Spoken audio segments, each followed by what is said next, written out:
Los sucesores de Hari Seldon, a la cabeza de la primera fundación, se enfrentan a la crisis provocada por la existencia de un mutante llamado el Mulo y dotado de poderes paranormales.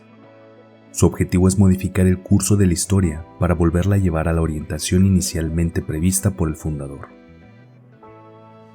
Fundación e Imperio, Saga de la Fundación, Ciclo de Trantor II.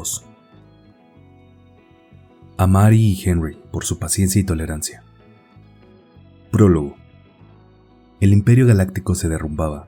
Era un imperio colosal que se extendía a través de millones de mundos, de un extremo a otro de la inmensa espiral doble que era la Vía Láctea. Su caída también sería colosal y además prolongada, porque debía abarcar un enorme periodo de tiempo. Había estado derrumbándose durante siglos antes de que un hombre se diese realmente cuenta de ello. Aquel hombre era Hari Seldon, el ser que representaba la única chispa de esfuerzo creador que subsistía en la decadencia general. Él fue quien desarrolló y llevó a su punto culminante la ciencia de la psicohistoria. La psicohistoria no trataba del hombre, sino de las masas de hombres. Era la ciencia de las muchedumbres, de miles de millones de personas. Podía prever las reacciones a diferentes estímulos con la misma exactitud que una ciencia menor predecía el rebote de una bola de billar. La reacción de un hombre se podía vaticinar por medio de las matemáticas conocidas, pero la de 1.000 millones era algo distinto. Hari Seldon presagiaba las tendencias sociales y económicas de la época, y estudiando las curvas previó la continua y acelerada caída de la civilización y el lapso de 30.000 años que debía transcurrir antes de que un nuevo imperio pudiese emerger de las ruinas. Era demasiado tarde para detener aquella caída, pero aún había tiempo de cerrar el paso a la llegada de la barbarie. Seldon estableció dos fundaciones en extremos opuestos de la galaxia, localizadas de modo que en un milenio los acontecimientos se fundieran y consolidaran para formar la base de un segundo imperio más fuerte, más permanente y de más rápida aparición.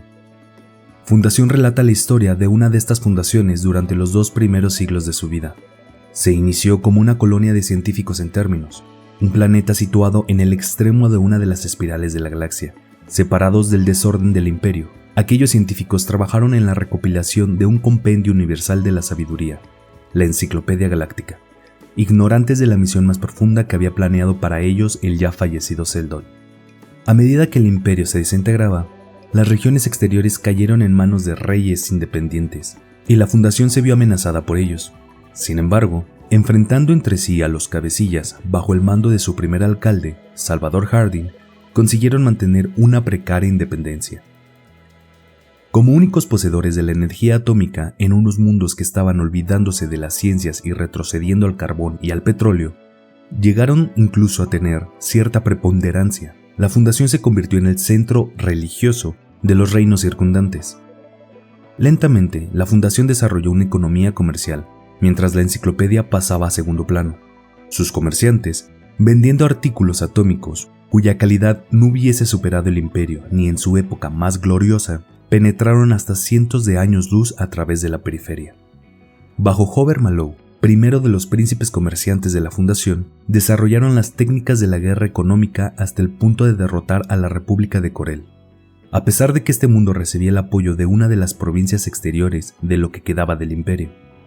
Al término de 200 años, la fundación era el estado más poderoso de la galaxia, exceptuando los restos del imperio que, concentrados en el tercio central de la Vía Láctea, controlaban 3/4 partes de la población y de las riquezas del universo. Parecía inevitable que el siguiente peligro al que tendría que enfrentarse la fundación fuera el coletazo final del imperio moribundo. Había que despejar el camino para la batalla entre la fundación y el imperio. Primera parte. El general. Número 1. La búsqueda de los magos. Bell Ryose. En su carrera relativamente breve, Ryose obtuvo el título del último de los imperiales, y lo hizo merecidamente. Un estudio de sus campañas revela que igualó a Peurifoy en capacidad estratégica, y tal vez le superara en habilidad para manejar a los hombres. El hecho de que naciera durante la decadencia del imperio hizo imposible que igualara a Peurifoy como conquistador. Sin embargo, tuvo su oportunidad cuando, y fue el primero de los generales del imperio en hacerlo, se enfrentó cara a cara con la fundación. Enciclopedia Galáctica. Bell Ryose viajaba sin escolta, lo cual no estaba prescrito por la etiqueta de la corte para el jefe de una flota estacionada en un sistema estelar, todavía arisco, en los lindes del Imperio Galáctico. Pero Bel Riose era joven y enérgico, lo bastante como para ser enviado lo más cerca posible del fin del universo por una corte desapasionada y calculadora, y por añadidura, curioso. Extrañas e inverosímiles narraciones, repetidas caprichosamente por cientos y lóbregamente conocida por miles, intrigaban esta última facultad. La posibilidad de una aventura militar atraía a las otras dos, la combinación era abrumadora. Bajó del coche de superficie del que se había apropiado y llegó al umbral de Vetusta, casa que constituía su destino. Esperó. El ojo fotónico que abría la puerta estaba activado, pero fue una mano la que la abrió. Bel Riose sonrió al anciano. «Soy Riose». «Le reconozco». El anciano permaneció rígido y nada sorprendido en su lugar. «¿De qué se trata?» Riose dio un paso atrás en un gesto de sumisión. «Un negocio de paz. Si usted es Dusenbar, le pido que me conceda el favor de que mantengamos una conversación».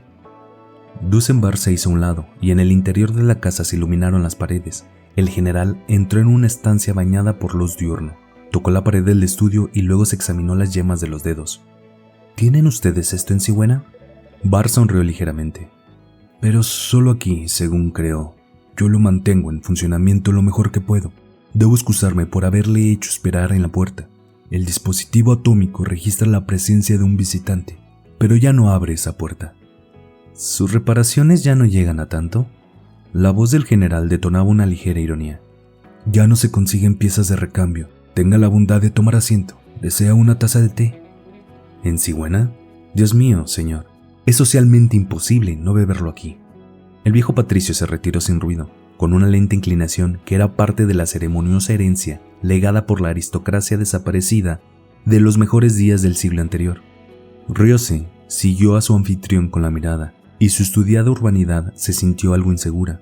Su educación había sido puramente militar, lo mismo que su experiencia. Se había enfrentado a la muerte en repetidas ocasiones, pero siempre a una muerte de naturaleza muy familiar y tangible. En consecuencia, no es de extrañar que el idolatrado león de la 20ª Flota se sintiera intimidado en la atmósfera repentinamente viciada de una habitación antigua. El general reconoció las pequeñas cajas de marfil negro que alineaban en los estantes. Eran libros. Sus títulos no le eran familiares. Adivinó que la voluminosa estructura del extremo de la habitación era el receptor que convertía los libros en imagen y sonido a voluntad. No había visto funcionar ninguno, pero se había oído hablar de ellos. Una vez le contaron que hacía mucho tiempo, durante la época dorada en que el imperio se extendía por toda la galaxia, 9 de cada 10 casas tenían receptores como aquel, e incluso estanterías con libros.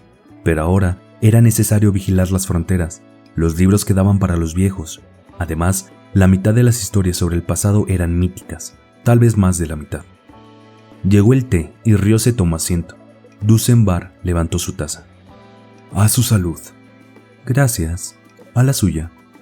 Dusenbar comentó deliberadamente. «Dicen que es usted joven. ¿35? Casi 34. En tal caso», dijo Bar con suave énfasis, «no podría empezar mejor que informándole con pesar que no poseo filtros de amor, pociones ni encantamientos. Tampoco soy capaz de influenciar a su favor a una joven que pueda resultarle atractiva». «No necesito ayuda artificial a este respecto, señor». La complacencia, innegablemente presente en la voz del general, tenía un matiz divertido. «¿Recibe usted muchas peticiones de tales favores?» «Las suficientes.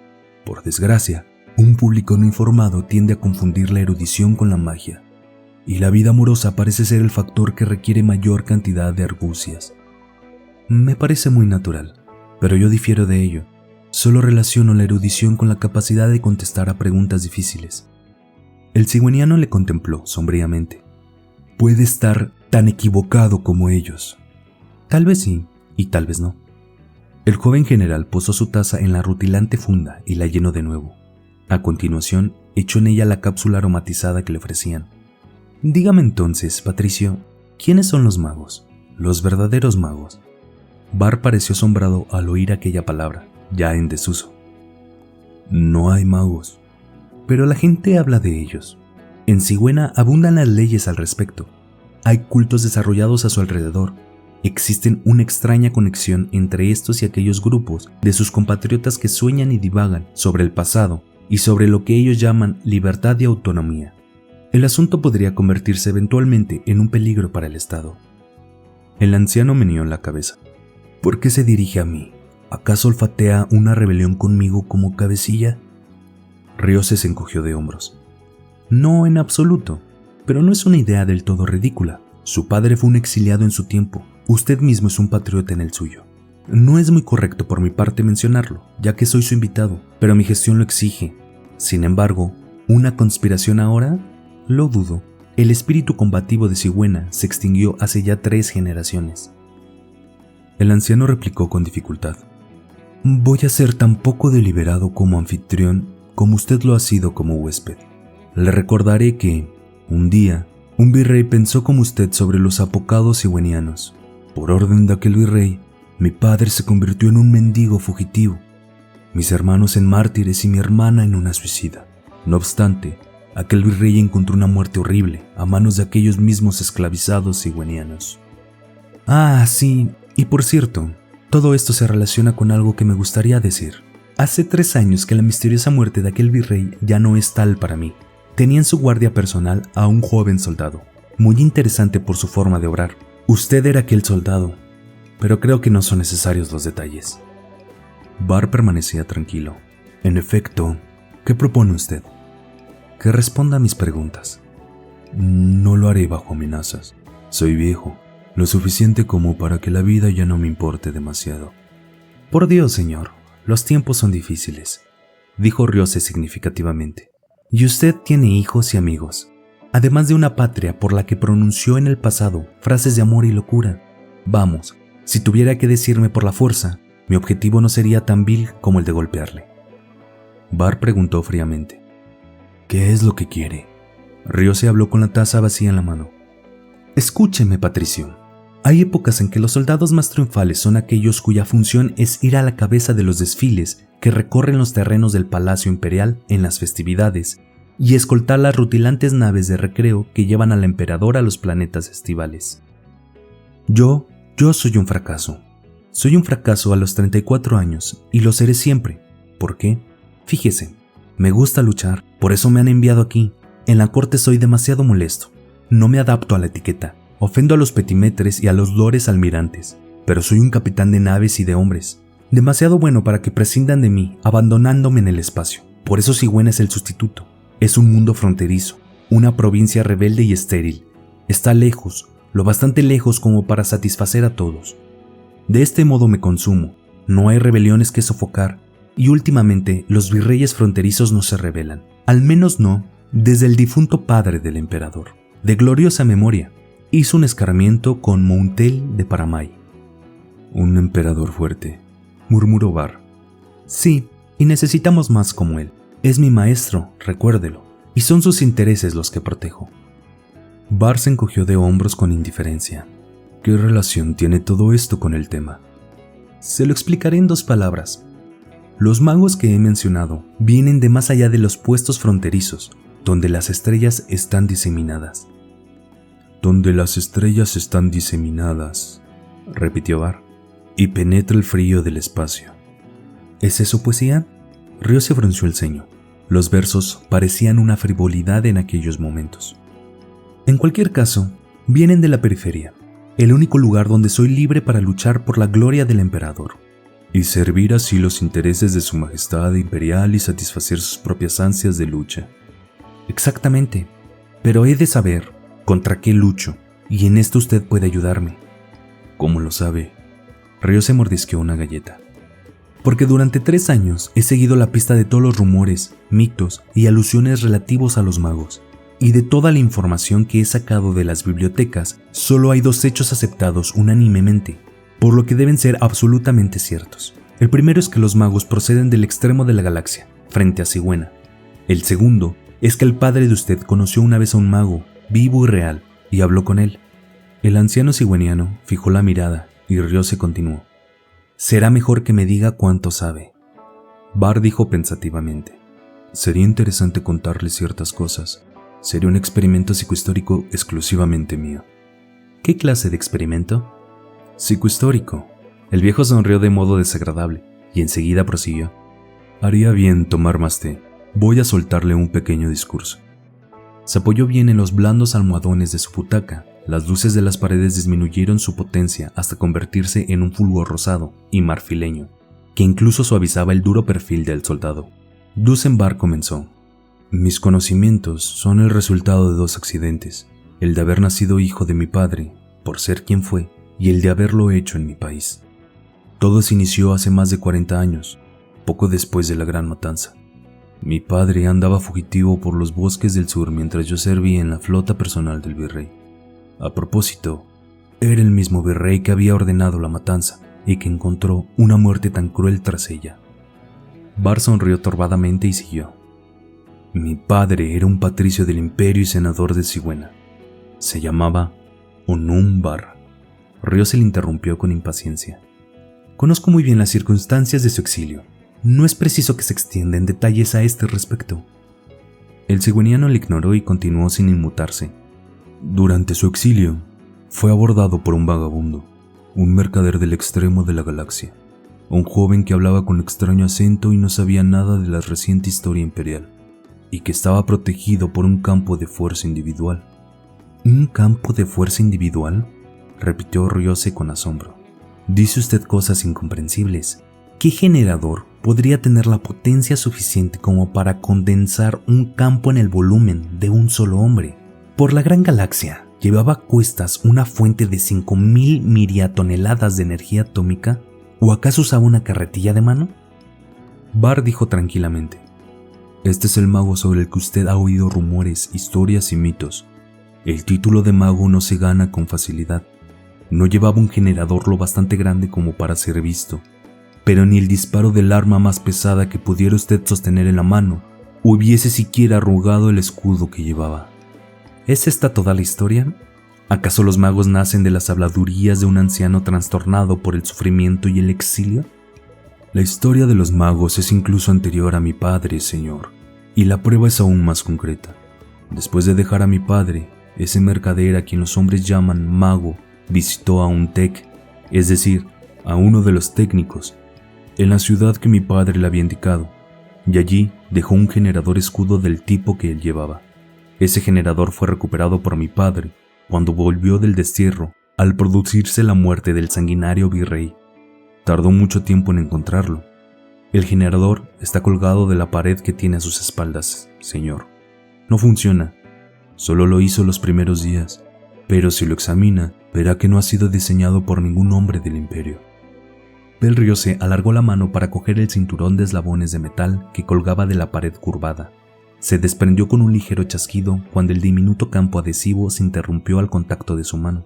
El elipsoide de la punta del cinto atrajo su atención. Era del tamaño de una nuez. «Esto», murmuró.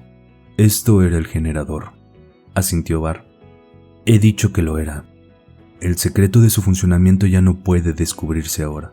Las investigaciones subelectrónicas han demostrado que se fundió en una sola masa metálica, y el estudio más minucioso de sus siluetas de difracción no han sido suficientes para distinguir las diferentes partes que extinguieron antes de la fusión. Entonces, su prueba se halla todavía en la confusa frontera de las palabras, sin ser respaldada por ninguna evidencia concreta». Bar se encogió de hombros. «Usted me ha exigido que le diera información y me ha amenazado con arrancármela por la fuerza. Si desea recibirla con escepticismo, ¿qué puede importarme? ¿Quiere que me calle?» «Continúe», exclamó bruscamente el general. «Proseguí las investigaciones de mi padre después de su muerte, y entonces vino en mi ayuda el segundo accidente que he mencionado, porque Sigüena era muy conocido por Hari Seldon». «¿Y quién es Hari Seldon?» Hari Seldon era un científico que vivió durante el reinado del emperador Daluben IV. Era psicohistoriador, el último y más grande de todos ellos. En cierta ocasión visitó Sigüena, cuando era un gran centro comercial, rico en las artes y las ciencias. Murmuró agriamente Ryose. ¿Dónde está el planeta en decadencia que no pretende haber sido un país de floreciente riqueza en el pasado? El pasado al que yo me refiero tiene 2 siglos, cuando el emperador aún gobernaba hasta la estrella más remota, cuando Sigüena era un mundo del interior y no una provincia fronteriza semibárbara. En aquellos días, Hari Seldon previó la decadencia del poder imperial y la eventual caída hacia la barbarie de toda la galaxia. Ryo se prorrumpió en una carcajada repentina. ¿Previó eso? Entonces no acertó, mi buen científico. Supongo que usted se da este nombre. ¿Cómo es posible? El imperio es más poderoso ahora que durante el último milenio. Sus ancianos ojos están cegados por la fría crudeza de la frontera. Venga algún día a los mundos interiores, venga al calor y a la riqueza del centro. El viejo movió sombríamente la cabeza. La circulación se detiene primero en los bordes exteriores. La decadencia tardará todavía un poco en llegar al corazón. Es decir, la decadencia aparente, obvia para todos, pues la decadencia interior es una historia vieja de unos 15 siglos. De modo que Hari Seldon previó una galaxia de uniforme barbarie, dijo Ryose con buen humor. ¿Y qué pasó entonces? Vamos a ver. Estableció dos fundaciones, en sendos extremos opuestos de la galaxia. Fundaciones constituidas por los mejores, los más jóvenes y los más fuertes, para que allí procrearan, crecieran y se desarrollaran. Los mundos donde se instalaron fueron elegidos cuidadosamente, así como los tiempos y los alrededores. Todo se organizó de manera que el futuro previsto por las infalibles matemáticas de la psicohistoria implicara su temprano aislamiento del núcleo principal de la civilización imperial y su crecimiento gradual hacia los gérmenes del Segundo Imperio Galáctico, reduciendo un inevitable periodo bárbaro de 30.000 años a escasamente unos 1.000. ¿Y de dónde ha sacado usted todo esto? Parece saberlo con detalle. No lo sé ni lo he sabido nunca, dijo el patricio con compostura. Es el paciente resultado de haber ido reuniendo cierta evidencia descubierta por mi padre con otras descubiertas por mí mismo. La base es frágil y la estructura se ha romantizado para rellenar los enormes huecos, pero estoy convencido de que es esencialmente cierto. Se convence usted con excesiva facilidad. ¿Usted cree? Me ha costado 40 años de investigación. 40 años. Yo resolvería la cuestión en 40 días. De hecho, creo que debería hacerlo. Sería diferente. ¿Y cómo lo llevaría a cabo? Del modo más evidente. Me convertiría en explorador. Encontraría esa fundación de que me ha hablado y la observaría con mis propios ojos. ¿Ha dicho usted que hay dos? Las crónicas hablan de dos. Solo se ha encontrado pruebas de una, lo cual es comprensible, pues la otra está en el extremo opuesto del largo eje de la galaxia. Muy bien, pues visitaremos la que está más cerca. El general se levantó al tiempo que se ajustaba el cinturón. ¿Ya sabe a dónde ha de ir?, preguntó Var. En cierto modo, sí. En las crónicas del penúltimo virrey, el que asesinó usted con tanta efectividad, hay sospechosas leyendas de bárbaros exteriores.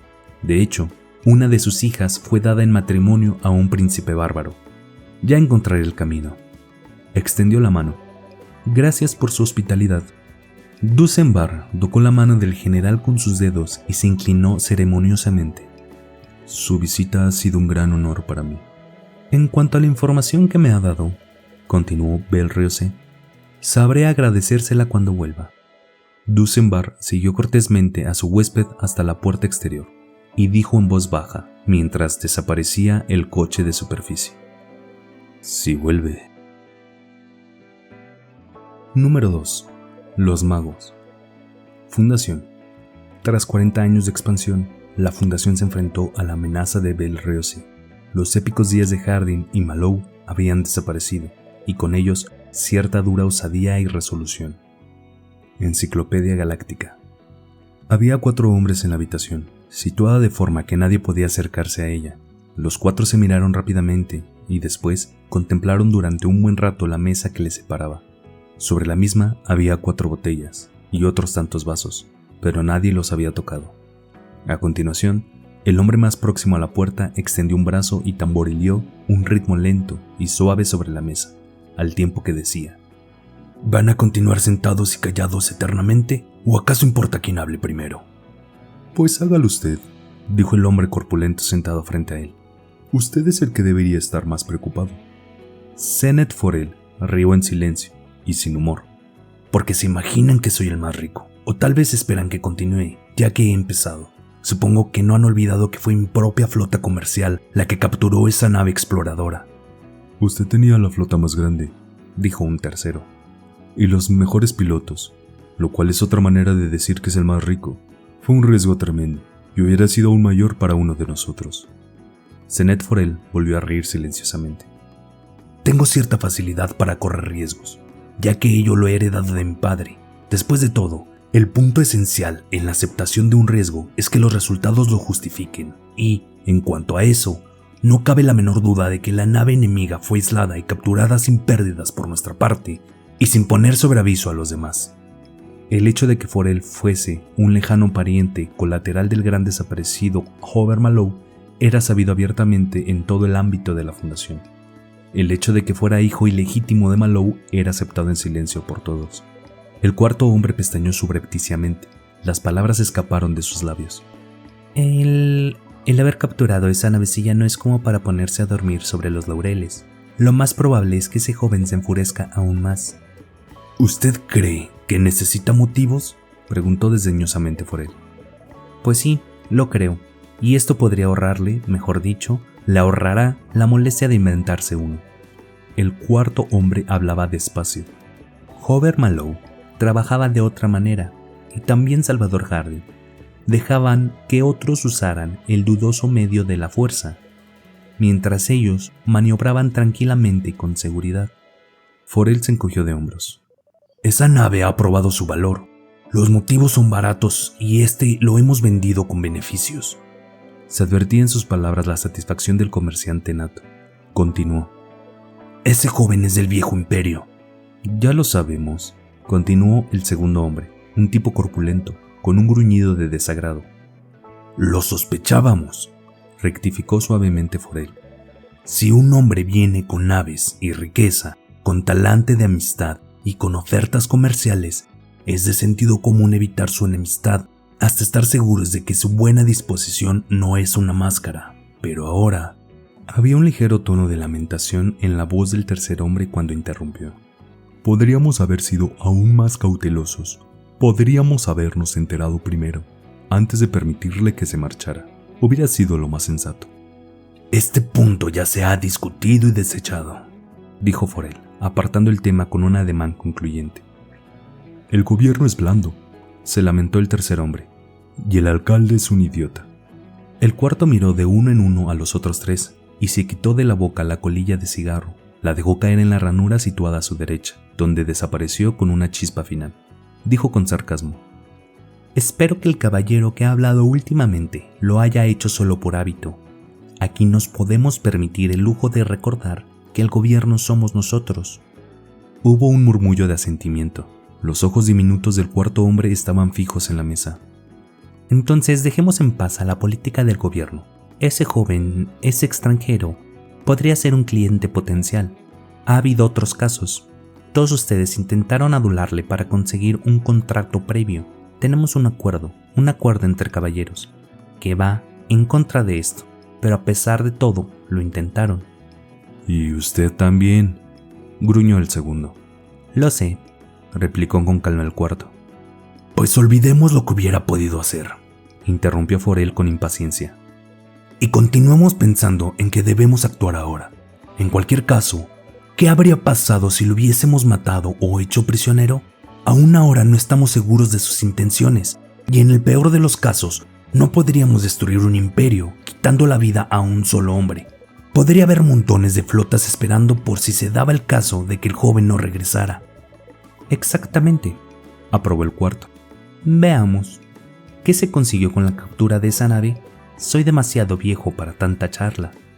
Puedo decírselo con muy pocas palabras, repuso Forel secamente. Se trata de un general imperial, o lo que sea en el rango correspondiente entre ellos. Es un joven que ha probado sus dotes militares, así me lo han dicho, que es el ídolo de sus hombres. Una carrera muy romántica. Las historias que se cuentan de él serán indudablemente mentiras en su mayor parte, pero incluso así le han convertido en una especie de portento. ¿Quién las cuenta?, inquirió alguien. La tripulación de la nave capturada. Escuchen, tengo todas sus declaraciones grabadas en microfilme, que guardo en un lugar seguro. Más tarde podrán oírlas si lo desean. Ustedes mismos pueden hablar con los hombres en caso de que lo consideren necesario. Yo solo les he dicho lo esencial. ¿Cómo logró sonsacarles? ¿Cómo sabe que han dicho la verdad? Forel frunció el ceño. No me anduve con miramientos, señores míos.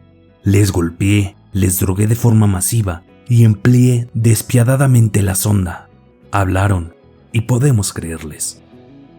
En los viejos tiempos, dijo el tercer hombre con repentina incongruencia, se habría utilizado la psicología pura, indolora, ya saben, pero muy segura y sin posibilidad de engaño. Bueno, habían muchas cosas antiguamente, comentó Forel con sequedad. Pero estos son otros tiempos. Pero, dijo el cuarto hombre, ¿qué buscaba aquí ese general, ese romántico héroe? Había en él una persistencia monótona y tenaz. Forel le miró con fijeza. ¿Cree usted que confió a su tripulación los detalles de la política estatal? Ellos no lo sabían. No podemos sacarle nada a este respecto. Y bien sabe la galaxia que lo hemos intentado. Lo cual significa que hemos de llegar a nuestras propias conclusiones, naturalmente. Los dedos de Forel empezaron a tamborilear de nuevo. Ese joven es un jefe militar del imperio, y sin embargo fingió ser un príncipe menor de algunas estrellas dispersas en un rincón cualquiera de la periferia. Solo esto ya prueba que no le interesa dejarnos entrever sus verdaderos motivos. Añadamos a la naturaleza de su profesión el hecho de que el imperio ya financió un ataque contra nosotros en tiempos de mi padre, y veremos que hay motivos para que nos preocupemos. Aquel primer ataque fracasó, y dudo que el imperio nos haya perdonado. ¿No hay nada en lo que ha descubierto, preguntó con cautela el cuarto hombre, que nos dé alguna seguridad? ¿No nos está ocultando algo? Forel contestó serenamente. No puedo ocultar nada. En lo sucesivo, no podrá haber ninguna rivalidad comercial. Nos veremos forzados a la unidad. Patriotismo. La débil voz del tercer hombre tenía un acento burlón. Al diablo el patriotismo, dijo Forel con voz ecuánime. ¿Creen que daría tan solo 2 soplos de emanación atómica por el futuro segundo imperio? ¿Suponen que arriesgaría una sola misión comercial para allanarle el camino? Pero, ¿acaso se imaginan que la conquista imperial ayudará a mi negocio o al de ustedes? Si el imperio vence, habrá cantidad suficiente de cuervos para acabar con los despojos de la batalla. Y nosotros seremos los despojos, añadió secamente uno de los presentes. El segundo hombre rompió el silencio de improviso, cambiando su enorme cuerpo de posición y haciendo crujir la silla. ¿Por qué hablar de eso? El imperio no puede ganar, ¿verdad? Contamos con la afirmación de Seldon de que al final formaremos el segundo imperio. Esto no es más que otra crisis. Ha habido 3 con anterioridad. Solo otra crisis, sí. Forel estaba furioso. Pero en las 2 primeras teníamos a Salvador Hardin para guiarnos. En la tercera a Hover Mallow. ¿A quién tenemos ahora? Miró fríamente a los otros y prosiguió. Las reglas de la psicohistoria de Seldon, en las que es tan cómodo confiar, tienen probablemente entre sus variables una cierta iniciativa normal por parte del pueblo mismo de la fundación. Las leyes de Seldon ayudan a quienes se ayudan a sí mismos. Los tiempos hacen al hombre, dijo el tercero. Este es otro proverbio. No es posible fiarse de él con seguridad absoluta, gruñó Forel. Bien, yo opino lo siguiente. Si esta es la 4ª crisis, Seldon la habrá previsto. De ser así, será posible vencerla. Y entonces, tiene que haber un modo de conseguirlo. Ahora el imperio no es más fuerte que nosotros. Siempre lo ha sido. Pero es la primera vez que estamos en peligro de un ataque directo por su parte. Por lo que su fuerza se convierte en una temible amenaza. Si hemos de vencerla, ha de ser nuevamente, como todas las crisis pasadas, por medio de un método y no por la fuerza. Hemos de encontrar el punto débil del enemigo y atacarlo. ¿Y cuál es ese punto débil?, interrogó el cuarto hombre. ¿Piensa adelantarnos una teoría? No, a eso quiero ir a parar. Nuestros grandes jefes del pasado siempre vieron los puntos débiles de sus enemigos y los atacaron. Pero ahora había indecisión en su voz, y por un momento nadie hizo ningún comentario. Luego el cuarto personaje tomó nuevamente la palabra y dijo: necesitamos espías. Forel se volvió rápidamente hacia él. Tienes razón, ignoro cuándo atacará el imperio. Es posible que aún tengamos tiempo. El propio Hover Mallow entró en los dominios imperiales, sugirió el segundo, pero Forel movió la cabeza. Nada tan directo como eso. Ninguno de nosotros es precisamente joven, y todos estamos enmohecidos por la burocracia y los detalles administrativos. Necesitamos jóvenes que ya estén trabajando. ¿Los comerciantes independientes? Preguntó de nuevo el cuarto. Forel asintió con la cabeza y murmuró: Si aún hay tiempo.